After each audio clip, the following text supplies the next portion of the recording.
Donald Trump, fidèle à ses habitudes, a récemment rassemblé autour de lui une brochette de dirigeants venus du Moyen-Orient, triés sur le volet. Turquie, Qatar, Arabie Saoudite, Égypte, Émirats Arabes Unis et Jordanie ont fait le déplacement jusqu'à Sharm el-Sheikh, où un nouveau plan Made in USA pour Gaza était sur la table. Mais un détail a immédiatement fait grincer des dents l'Algérie, pourtant fervente, défenseuse de la cause palestinienne, brillait par son absence. Un vide qui en disait long. L'absence remarquée de l'Algérie a rapidement semé le trouble dans les cercles diplomatiques et les rédactions de la région. Pourquoi donc ce pays si vocal sur la question palestinienne n'était-il pas autour de la table ? Était-ce un oubli diplomatique ou un boycott assumé ? Les spéculations ont fusé. Certains assurent que l'invitation n'a jamais franchi les portes d'Alger. D'autres, au contraire, y voient un refus clair et net, en droite ligne, avec la ligne de conduite de l'Algérie restée imperméable aux manœuvres orchestrées depuis les couloirs du pouvoir américain. Lorsque Donald Trump a lancé ses invitations, il ne s'est pas embarrassé de subtilités seuls les États arabes qu'il jugeait malléables ou exploitables, que ce soit par les cordons de la bourse ou les ficelles politiques, ont reçu leur carton d'entrée. C'est ainsi que, pour certains analystes, l'absence de l'Algérie tombe sous le sens « ce pays n'est ni docile ni dépendant » et sa diplomatie farouchement souveraine résiste aux tentations de manipulation. D'autres plus critiques encore voient dans ce refus une posture hautement symbolique, comment prendre au sérieux un sommet prétendument pacifique alors que les bombes pleuvaient encore sur Gaza.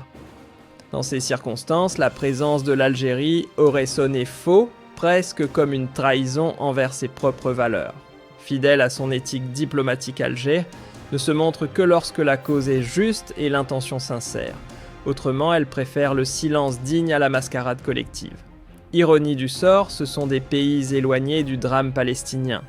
La Hongrie, l'Inde-Oman ou encore Chypre, qui se sont pressés à Sharm el-Sheikh, pendant que celle qui n'a jamais cessé de soutenir la Palestine en parole comme en acte restait volontairement absente.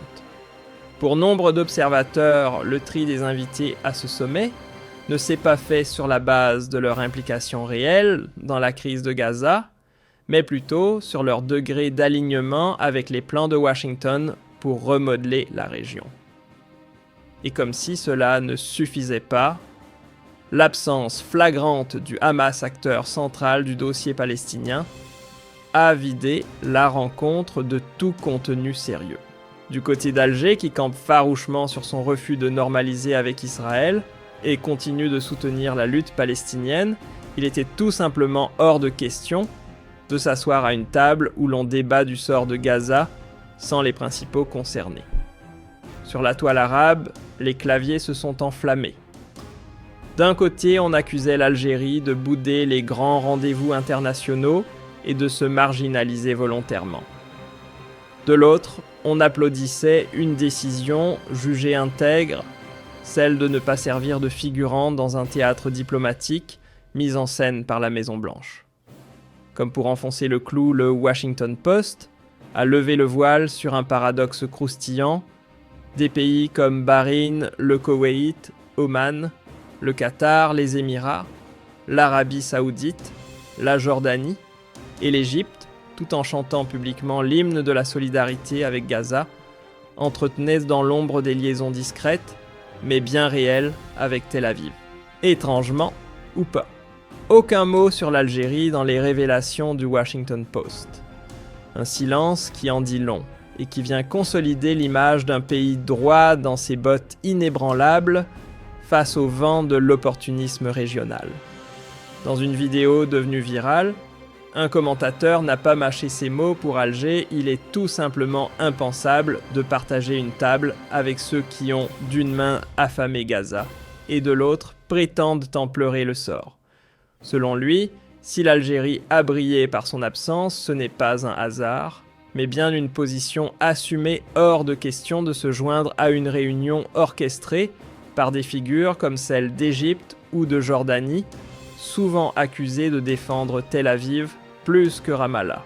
Et comme si cela ne suffisait pas à décrédibiliser l'événement, la présence de Mahmoud Abbas, perçu par une bonne partie de l'opinion comme complètement déconnecté des souffrances du peuple qu'il prétend représenter, a achevé de transformer le sommet en une triste farce. Aux yeux d'Alger, tout cela n'est qu'un rituel sans surprise, discours fade, promesses creuses et immobilisme total face à l'occupation israélienne. Abdelmadjid Tebboune n'en est pas à son premier boycott à maintes reprises. Le président algérien a affiché sans détour son refus de s'asseoir à des sommets arabes dont les conclusions sont écrites avant même que les discussions ne commencent. Le positionnement d'Alger obéit à une logique simple mais ferme, celle de la souveraineté sans compromis. Tandis que certains gouvernements de la région courent après l'aval de Washington ou quémentent l'estime des capitales occidentales. L'Algérie, elle trace sa route sans chercher ni applaudissements ni certificat de loyauté.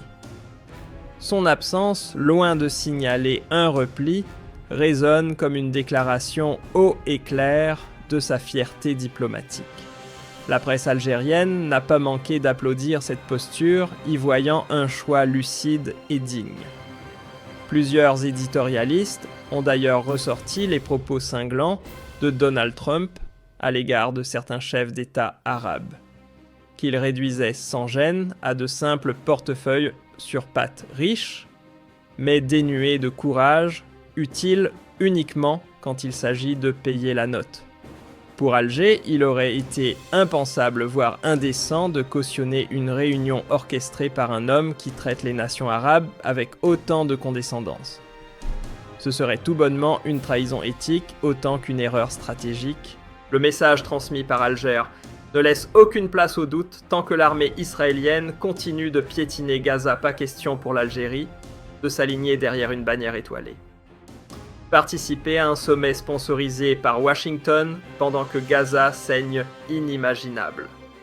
Pour elle, il est hors de question de dialoguer avec ceux qui contribuent à l'asphyxie d'un peuple puis s'improvisent architectes de sa reconstruction.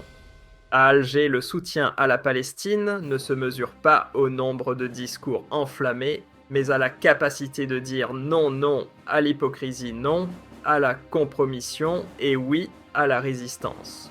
Au fond, ce n'est ni par désengagement ni par isolement qu'Alger a décliné l'invitation au sommet de Sharm el-Cheikh. C'est au contraire la preuve éclatante d'une ligne politique assumée constante et alignée avec ses convictions les plus profondes. Pour l'Algérie, l'indépendance ne se jauge pas au nombre de chaises occupées dans les forums internationaux, mais à la capacité de rester debout lorsque les principes vacillent. Refuser de se prêter à une mise en scène orchestrée par les intérêts américains n'a rien d'un repli, c'est la définition même de la fierté nationale. Alors que nombre de capitales arabes se bousculent pour tendre la main à Tel Aviv, parfois au mépris de leur propre opinion publique, l'Algérie, elle tient bon fidèle à son cap de toujours. Pour Alger, la Palestine ne se résume pas à un simple chapitre dans les dossiers de politique étrangère, c'est une lutte, une question de justice, un combat de libération. Refuser de prendre part à cette grande mise en scène géopolitique, c'est faire le choix du réel face à l'illusion de l'honneur plutôt que de la servitude. En définitive, l'attitude d'Alger à l'égard du sommet de Sharm el-Cheikh confirme une fois de plus la parfaite harmonie entre ses actes et ses convictions. Ce n'est ni une posture d'isolement, ni un signe de faiblesse, mais le reflet d'une ligne diplomatique lucide et constante.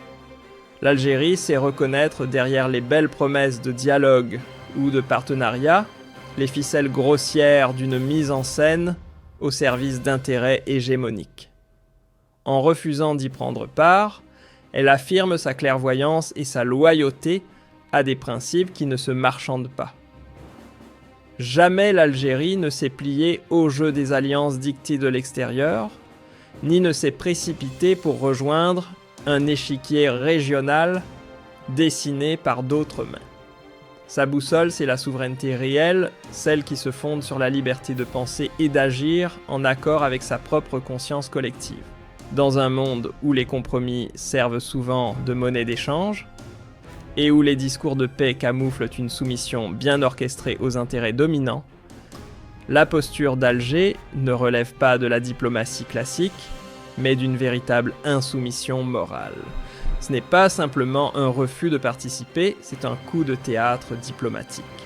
L'Algérie a décliné l'invitation à un simulacre de dialogue où l'on discute de l'avenir d'un peuple sans même lui réserver une place à la table.